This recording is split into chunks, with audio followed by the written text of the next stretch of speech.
Yeah, you know that chart of the different layers of Earth you've been staring at since elementary school? Yeah, we're not quite sure that's how it really works. So my question is, if we haven't even learned enough of our own planet yet, why are we trying to fly out and invade others? And yes, I know this planet is like a one-bedroom apartment in New York City. We've abused it, and now we're having kids, so we need to move on. But until we do hitch up that huge intergalactic U-Haul, let's talk about what we know about what's inside our Earth for a second. Contrary to sci-fi movies like The Core, we have not actually reached that far into Earth. The best we've done, the deepest we've ever been, is in Russia on the Kola Peninsula, where there is a 7.5-mile deep hole that's deeper than the deepest point in the ocean, which, to put into perspective, is 6.8 miles deep. This hole is called the Kola Borehole and is, if you can believe it, a man-made hole. So if you're wondering, why did people all of a sudden feel the need to dig a super deep hole towards the center of the Earth? Well, that's a good question.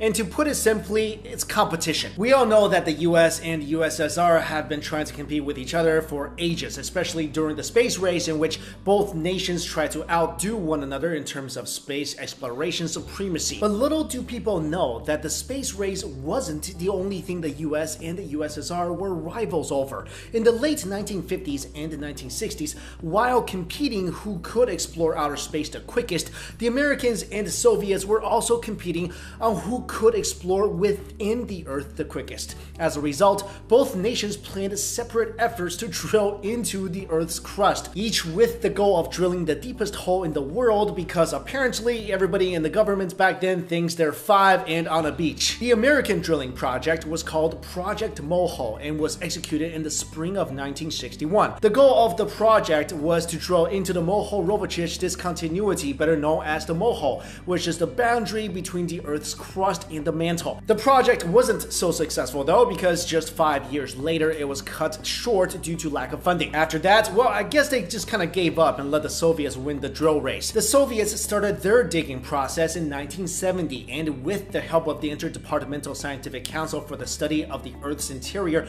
and super deep drilling, they were able to be much more successful and drill the deepest hole in the world, the Kola Super Deep Borehole. And by doing this, by drilling 7.5 miles downwards, they were able to make some breaking discoveries. One of the benefits of digging so deep into the Earth was that the Soviets were able to put geological theories to the test. One discovery made was that there isn't actually a transition from granite to basalt between 3 and 6 kilometers beneath the surface, as many scientists had originally thought. The basalt actually extended beyond the 12-kilometer point, which made scientists rethink their original theories about seismic reflection results. In other words, the Kola borehole led to the discovery that an entire layer of the Earth's crust doesn't actually exist. What's more, at around 4.3 miles deep, cracks in the rocks were found to contain water. This was an amazing discovery because no one expected water to exist at such great depths. It made researchers realize that the water inside the rock cracks were probably caused by hydrogen and oxygen atoms squeezed out and then retained below the surface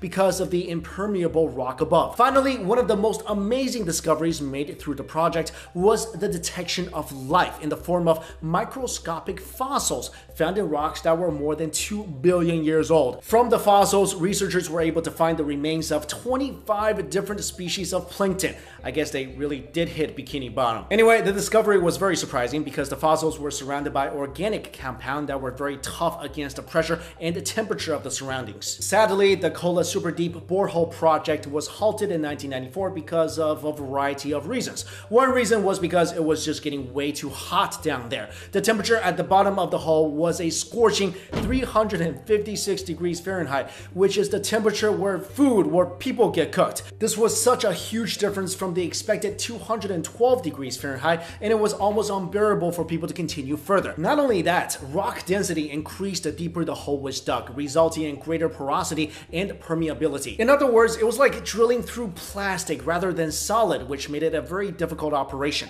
There are other hypotheses on why the drilling stopped. After the discovery of water within the hole, people started to believe that the hole was associated with the tale of Noah's flood, because it was believed that after the massive flood, all the water drained into subterranean sinkholes. Scientists previously questioned how the flood could have possibly existed if rocks weren't, full of holes, and that they didn't know where the water went. And because of this discovery, many people believe that this is additional proof that Noah's flood story was not merely a tale. And besides the whole flood thing, there were persistent rumors that scientists were getting scared, that they would drill through hell, and that they actually heard screaming from tortured souls. I mean, that would be my number one reason to stop drilling. Anyway, today if you want to go into the hole, and I don't know why you would, it's not possible because it's now bolted shut and completely inaccessible. In fact, the whole area surrounding the hole is completely out of use. But you know what is really crazy?